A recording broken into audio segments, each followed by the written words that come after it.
Bonjour, je suis Sylvie Percher, mythologue, autrice, conférencière et praticienne en psychosynthèse. Dans cette capsule, je suis venue vous parler de la reine Boudica, la victorieuse.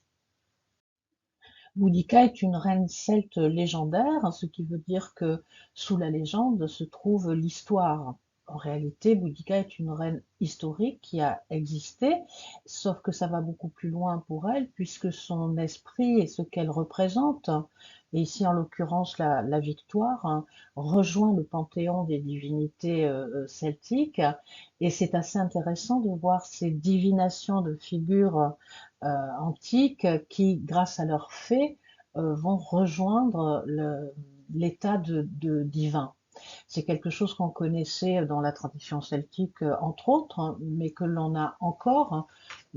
Au Japon, par exemple, parmi les kami, il y a des personnages historiques donc, qui se sont vraiment démarqués et qui ont réalisé des faits qui ont été utiles pour la société.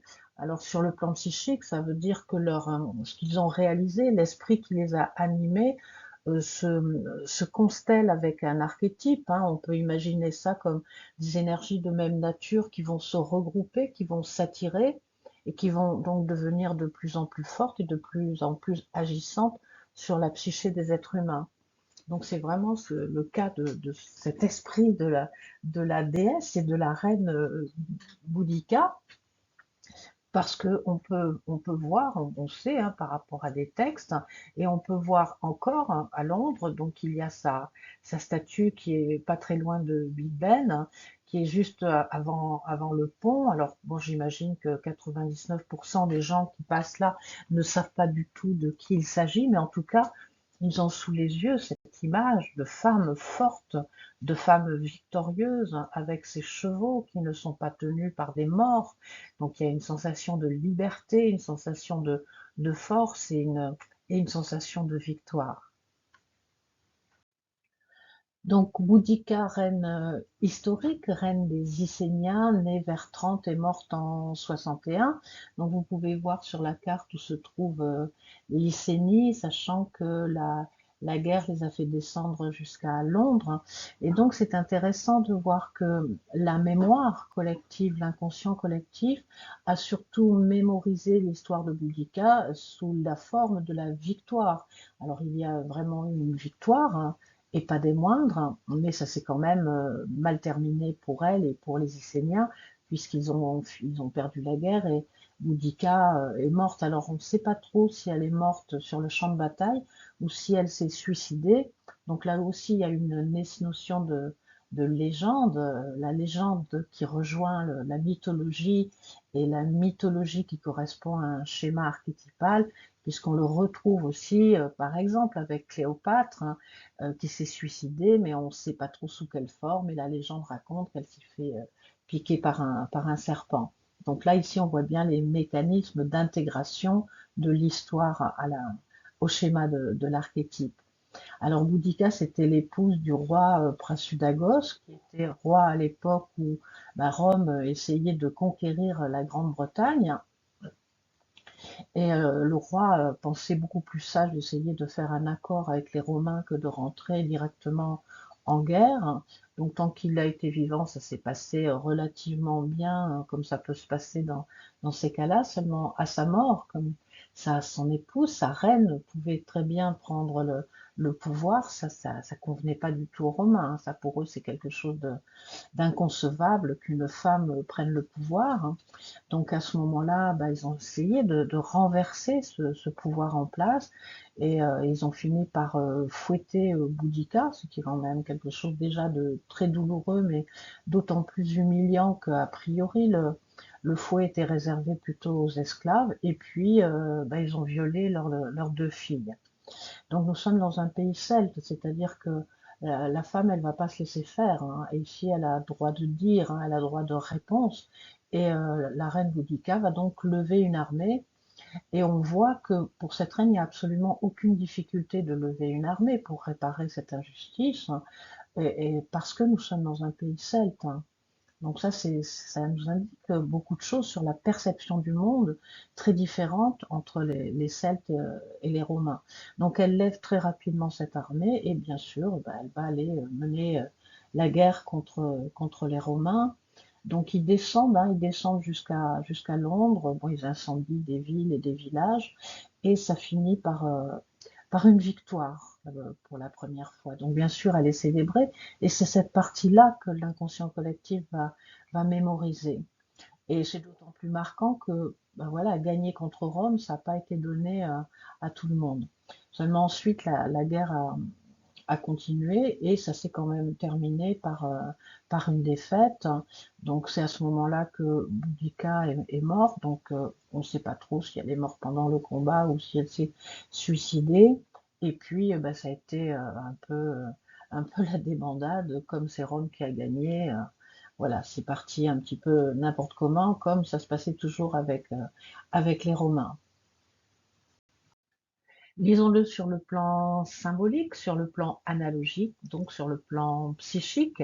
Ici, on voit bien que dans cette perception du monde, dans cette conception du monde, le féminin, c'est-à-dire l'anima, a tout à fait le droit et le pouvoir de lever des armées et de partir en guerre et donc de pouvoir être victorieux, ce qui est complètement différent d'une conception du monde à la mode des Romains et des Grecs, où le féminin n'a pour seul droit que de rester à s'occuper du foyer et des enfants. Donc on voit bien ici la différence. Si on regarde bien la sculpture, elle est très parlante alors qu'elle a été faite au 19e siècle, hein.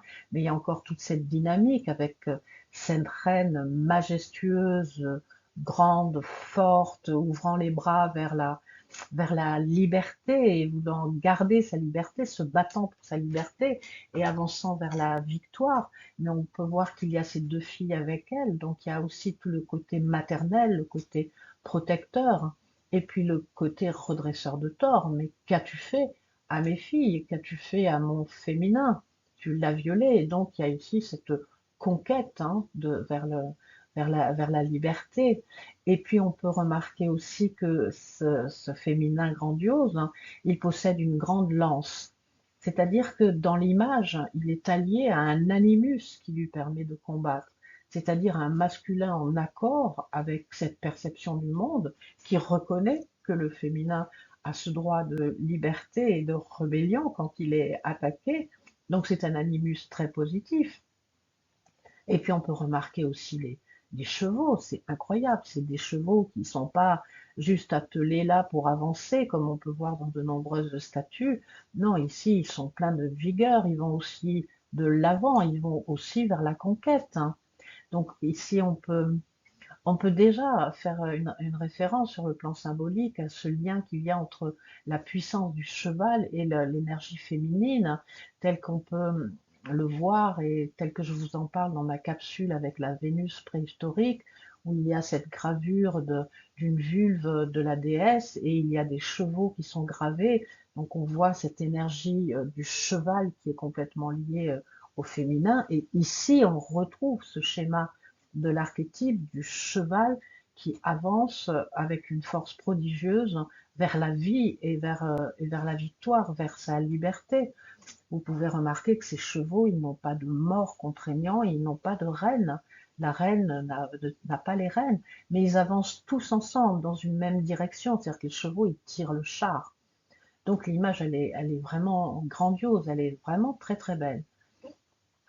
Ensuite, on sait, dans la légende, il est raconté que avant la bataille de la fameuse grande victoire, l'armée boudica se sont arrêtés près d'une forêt et elle a lu les augures. Là aussi, ça nous indique une des valeurs du féminin dans la perception des Celtes, c'est-à-dire cette possibilité pour le féminin d'avoir un rôle spirituel, voire un rôle religieux. En tout cas, on voit bien qu'elle est capable de lire les augures, c'est-à-dire elle ne fait pas appel à un homme, elle ne fait pas appel à un druide homme. Elle est tout à fait capable de le faire et à ce moment-là, les augures qu'elle va lire vont donner des réponses et tout le monde va la suivre. Il n'y a personne qui va remettre en question cette lecture. Donc cette histoire de lecture des augures, c'est Boudica qui lève sa jupe et il y a deux lièvres qui s'échappent, je crois que c'est deux, hein, un ou deux ou trois, et qui partent dans une certaine direction, ce qui va lui indiquer qu'il va y avoir une victoire. Donc là, il y a deux images à repérer. Il y a d'abord que les lièvres sortent de dessous sa jupe, on retrouve cette énergie du féminin qui arrive de son entrejambe. Donc ici, ce ne sont pas des chevaux, ce sont des lièvres, mais ça sort quand même de sous sa jupe, hein. Donc il y a vraiment toute cette puissance vitale, dans la mesure aussi où le lièvre, ça représente, comme tous les animaux dans les rêves, hein, ou dans les mythologies, ce sont des instincts, avec chacun une caractéristique particulière. Le lièvre, c'est un instinct qui nous aide à surmonter les changements, à suivre notre instinct et notre intuition, hein. On ne doit pas entretenir ses peurs, parce que sinon elles risquent de se concrétiser. Et nous, on connaît ça, parce qu'on le dit souvent, hein, ce genre de choses. On doit aller dans le mouvement, on doit se dépasser, on doit y aller. Et on doit vraiment y aller. Observez les lièvres dans la nature, vous allez pouvoir les voir courir, bondir, ne pas avoir d'hésiter, être capable comme ça de changer plus ou moins dans leur direction. Et même s'il y en a plusieurs, et voilà, on a déjà vu des lièvres boxer, ça ressemble un petit peu à des kangourous. Donc il y a cette notion de vitalité, de garder, de faire tout ce qu'il faut pour rester libre, en tout cas. Donc c'est très lié à Boudica, ça parle beaucoup. Et qu'est-ce que ça nous dit à nous, sur le plan de notre psyché, que notre fonction féminine, donc chez les femmes et dans l'anima aussi pour les hommes, elle est légitime à se défendre, à ne pas se laisser faire quand elle est face à un masculin agressif, violeur et fouettant. Et on a ici des schémas aussi qui nous parlent de la rébellion et essayer de se défendre contre ce système dit patriarcal qui veut en imposer au féminin, comme on a vu chez les Grecs et les Romains. Voilà, si vous voulez en savoir un petit peu plus sur le statut de la femme et donc la perception du féminin chez les Celtes, ben, je vous recommande mon premier ouvrage, La femme dans la société celtique, où j'explique tout ça en partant d'études sérieuses et de textes antiques qui nous prouvent cette différence. Alors, elle est importante sur le plan historique pour connaître notre histoire, mais d'après moi, et c'est le fond de mon travail, elle est importante sur le sens qu'elle porte au niveau psychique, c'est-à-dire ce qui existe en nous, dans les profondeurs de notre psyché. Donc, quelque part en nous, nous avons aussi cette possibilité de concevoir un féminin qui a le droit de lever une armée et de se défendre contre un ordre de société qui ne lui convient pas.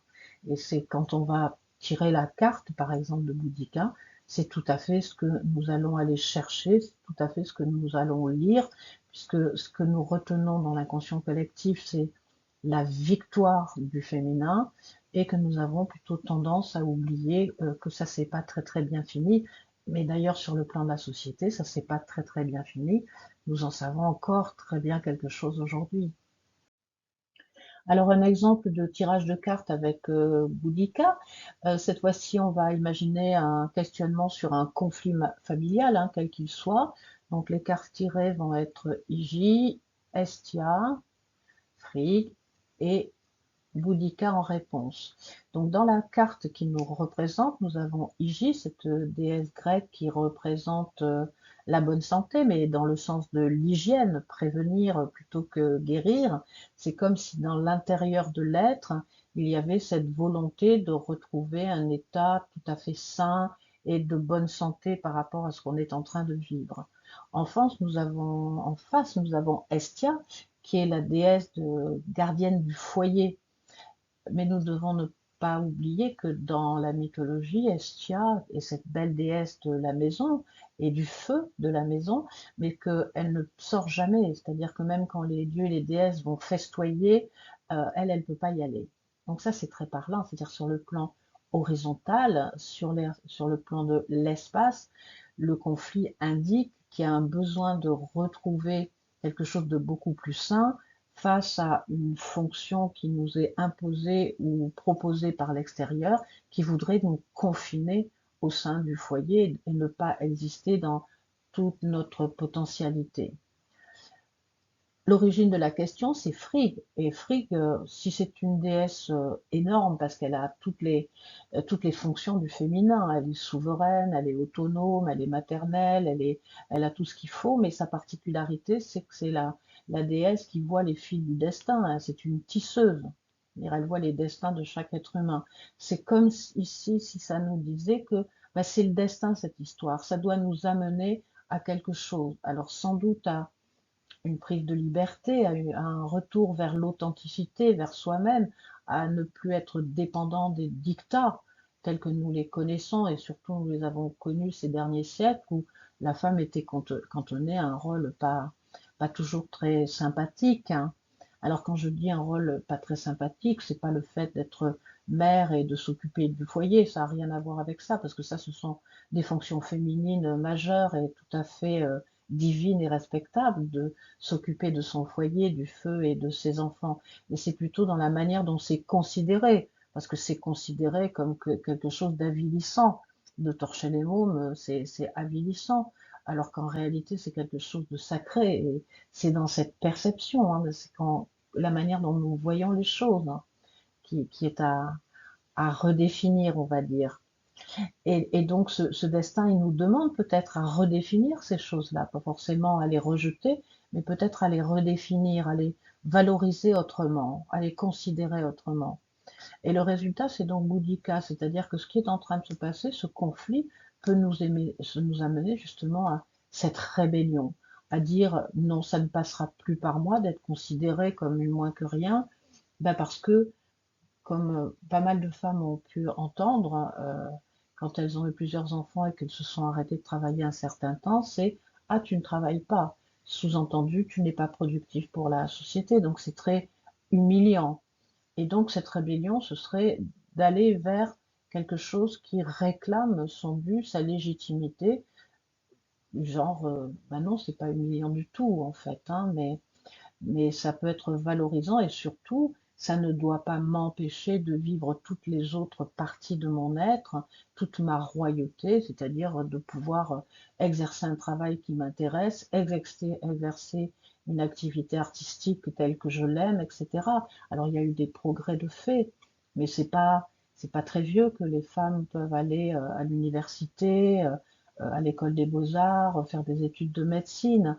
Donc il y a une reconquête ici à faire qui est en œuvre, et ici le jeu nous indique que cette reconquête, elle est à faire sur le plan personnel. Et donc au milieu, nous avons Héra, et voilà, c'est la cerise sur le gâteau, puisque Héra, c'est la femme de Zeus, hein, et donc Zeus, je vous rappelle que c'est le roi des dieux, mais c'est aussi le roi des violeurs et des entourloupeurs, hein. Il raconte des mensonges à tout le monde et il se déguise pour pouvoir profiter de toutes les femmes qui passent à sa portée, quelles qu'ils soient. Et donc Héra, c'est son épouse, et c'est pas possible pour elle, quoi. Elle rentre dans des colères terribles, elle est très très jalouse de façon très légitime.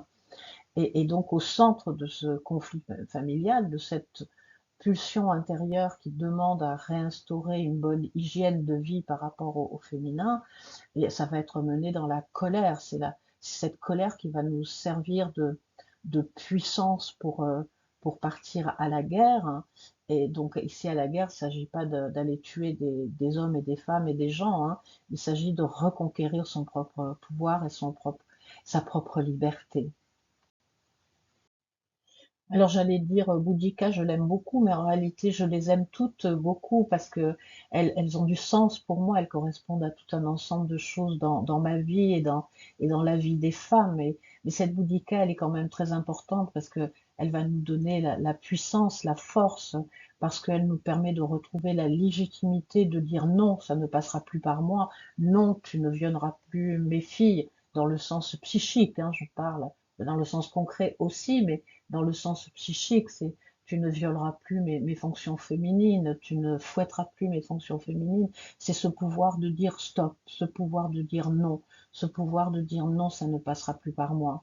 Et ça me semble vraiment très important parce que dans la vie des femmes et donc bien sûr dans l'anima des hommes, le féminin, il a plutôt tendance à accepter son sort, voire à lui trouver du sens. Pourquoi pas même des fois en devenant un féminin du patriarcat à le défendre et à le légitimer. Et ici, Boudica dit non, c'est pas comme ça que le féminin va pouvoir retrouver sa légitimité et toute son essence. Donc, elle est vraiment importante en ce sens-là et on peut aller se nourrir à cette énergie-là, aller lui chercher aller chercher des conseils et se nourrir à cette énergie. Ça, c'est vraiment l'image que j'ai par rapport à Boudica. Donc, c'est une déesse très importante dans mon panthéon parce qu'elle nous permettra de retrouver entre l'anima et l'animus, le féminin et le masculin, une relation beaucoup plus harmonieuse, beaucoup plus équilibrée, une relation complice dans le gouvernement de notre être et pas une situation de conflit permanent. Et donc l'harmonie, c'est tout ce que je vous souhaite.